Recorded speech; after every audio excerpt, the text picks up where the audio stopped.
नमस्कार, अभिनंदन, आभार। आप लोग देख रहे हैं द प्राइम टाइम शो और आज प्राइम टाइम शो में हम लोग बात करने वाले हैं राहुल गांधी के द्वारा ड्रॉप किए गए चुनावी हाइड्रोजन बॉम्ब के बारे में।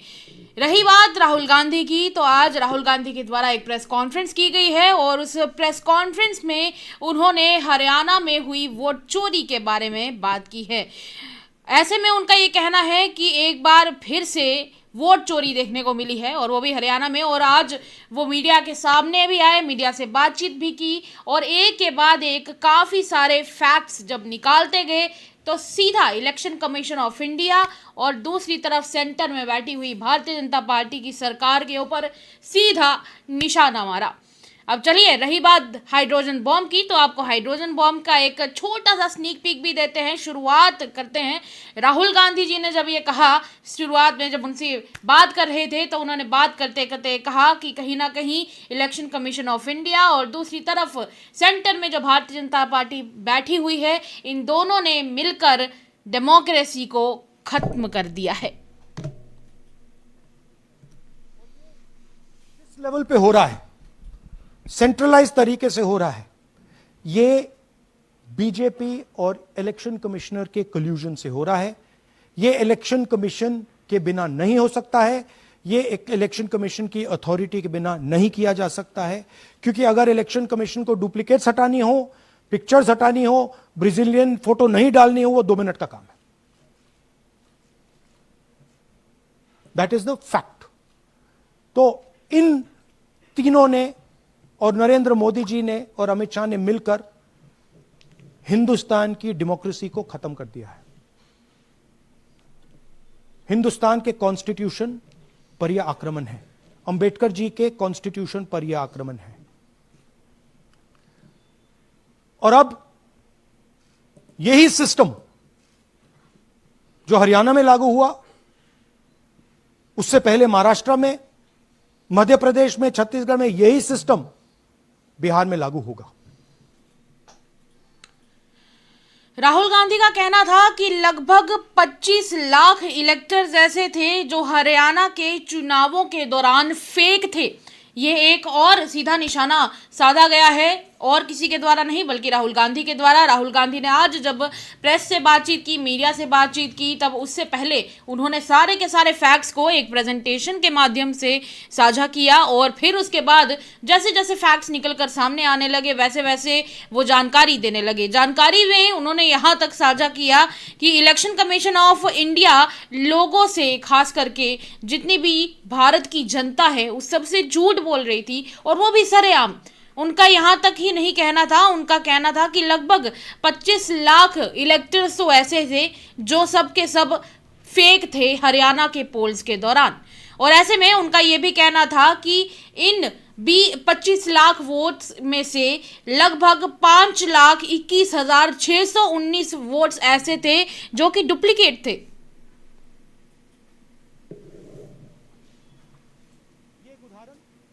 डुप्लीकेट फोटोज का आप ये देखिए, एक फोटो, एक असेंबली, 100 वोट। थोड़ा जूम इन करिए, ये देखिए,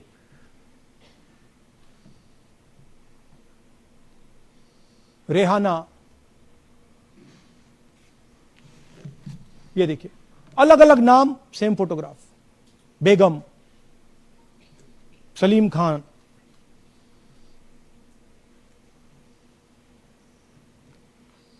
जुमा।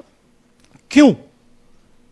क्योंकि वो जगह बनाना चाहते हैं, फेक वोटिंग के लिए जगह बनाना चाहते हैं।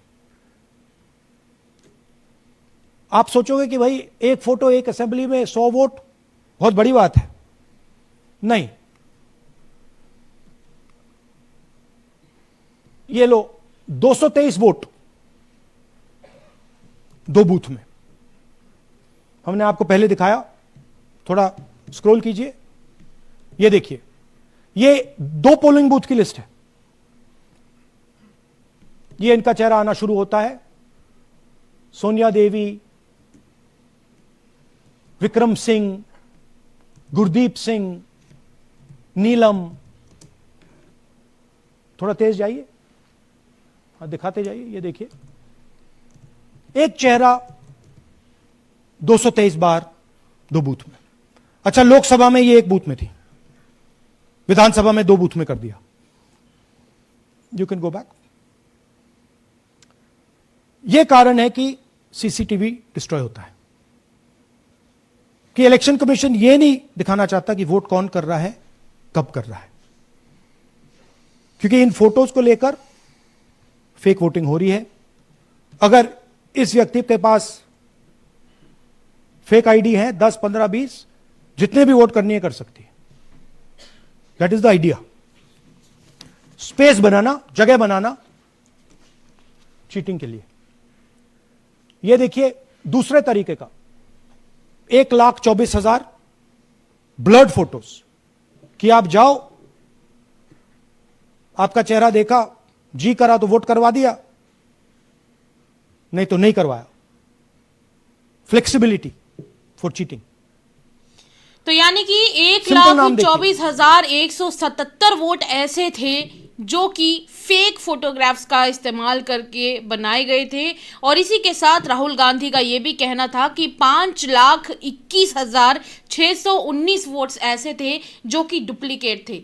कई सारी पिक्चर्स का ऐसा इस्तेमाल गया हुआ था कि वो पिक्चर्स ब्लरी दिखाई दे रही थी, यानी कि उसमें जब आप उस पिक्चर को जूम करने की कोशिश करेंगे या फिर आप उसको जूम आउट करेंगे, आपको इंफॉर्मेशन के तौर पर कोई भी रिकग्निशन या कोई भी आइडेंटिफिकेशन विजुअल्स के माध्यम से नहीं दिख पाएगी। इस तरह की फोटोज़ का उसमें इस्तेमाल किया गया था, ब्लर्ड फोटोज़ यूजुअली आप भी जानते हैं ऐसी फोटोज़ होती हैं जिसमें कुछ भी क्लियर आपको नहीं दिख पाता है, उसमें क्लैरिटी की बहुत ज़्यादा कमी होती है। तो कहीं ना कहीं राहुल गांधी का ये कहना था कि ये सारी फोटोज़ वो सब फोटोज़ हैं जिनका इस्तेमाल किया गया जानबूझकर इन सभी फेक वोट्स का निर्माण करने के लिए। इसी के साथ आगे बढ़ेंगे। एक सबसे ज़्यादा इंटरेस्टिंग इसमें और फैक्ट देखने को मिला। उस फैक्ट में ये देखने को मिल रहा था कि एक लड़की की फ़ोटो थी, उस लड़की की फ़ोटो का 22 बार इस्तेमाल किया गया हुआ था, यानी कि एक ही लड़की ने 22 बार वोट दिया था, वो भी 10 अलग अलग बूथ्स के ऊपर। तो ऐसे में एक बड़ा सवाल राहुल गांधी ने उठाते हुए बोला कि आखिर ये लड़की है कौन जिसने 22 बार वोट दिया है, वो भी राय असेंबली में 10 बूथ्स के ऊपर।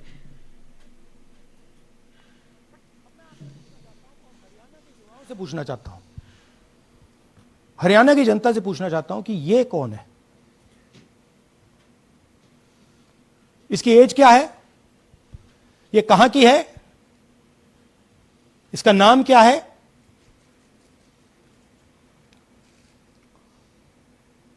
यह आपको बता सकता हूं, कभी इसका नाम सीमा, कभी स्वीटी, कभी सरस्वती। 22 बार हरियाणा के युवा अच्छी तरह सुनिए, 22 बार 10 बूथ में इसको वोट देने का मौका मिलता है। 22 बार 10 बूथ में राय असेंबली में वोटर लिस्ट पे है।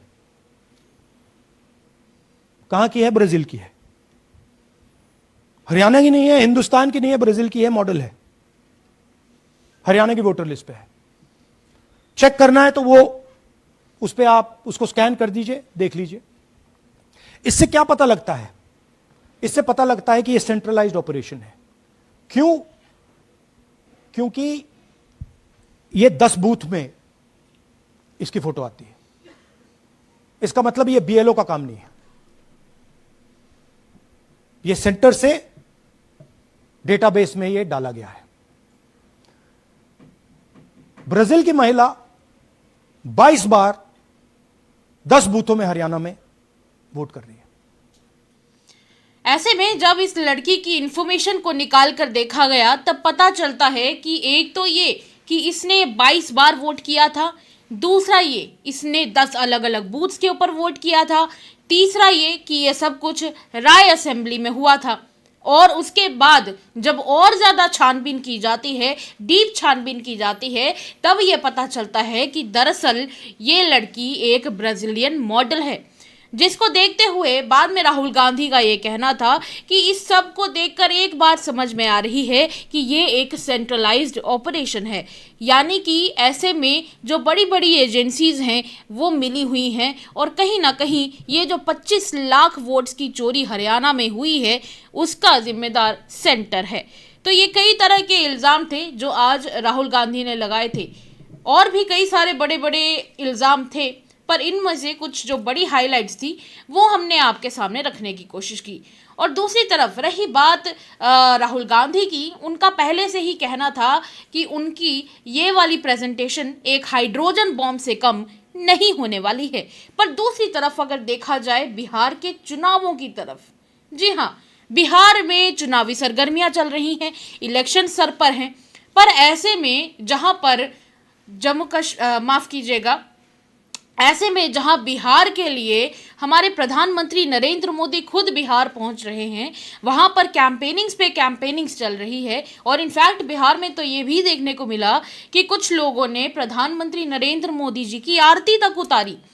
तो फिर ऐसे में राहुल गांधी वहां पर तो मौजूद थे ही, पर ऐसे में ये वोट चोरी की बात की जा रही है, ऐसा क्यों?